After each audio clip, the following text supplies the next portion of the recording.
Sleep paralysis is terrifying. Your body locks down, your mind screams. But what if the terror isn't inside your head? What if something real is watching you from the foot of your bed? My name is Lisa. I'm 26. I know sleep paralysis. The suffocating weight, the buzzing in your ears, the shadowy figures that dance in your peripheral vision. They're never real. They're just the wiring of a tired brain. My apartment was small, but safe. My bed was my sanctuary. I had learned to ignore the hallucinations. It was just a part of my life. I woke up. It started. The familiar weight, the hum. I couldn't move. I forced my eyes open. The shadowy figure was there, at the foot of my bed. Tall, featureless, normal.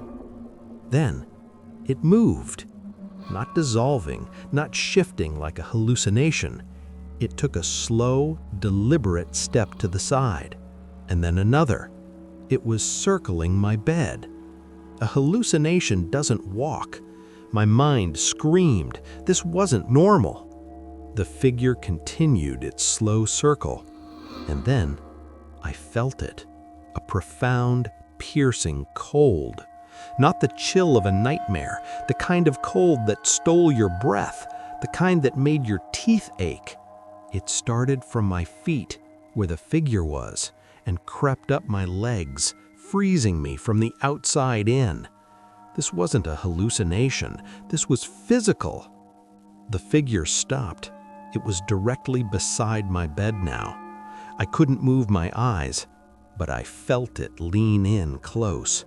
And then I heard it, a whisper, my name, not in my ears, inside my head. But it was foreign, a voice I didn't recognize.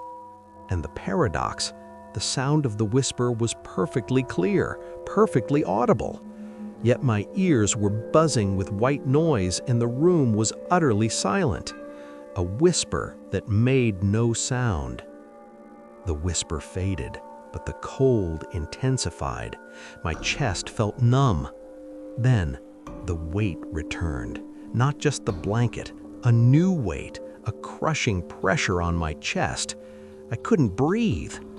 And then I felt it, a cold, skeletal finger tracing the outline of my feather charm on my wrist. It wasn't imagined. I felt the pressure, the distinct icy touch. It was touching me. I forced my eyes to the side, to my dresser mirror. I saw myself, paralyzed, terrified.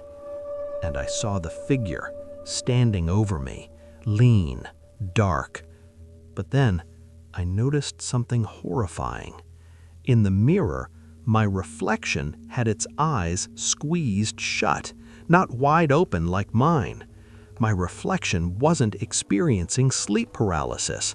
My reflection was sleeping peacefully. The mirror showed a different reality, one where I was safe.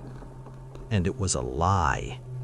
I remembered my last normal dream, walking through a sunny park, feeding pigeons, peaceful.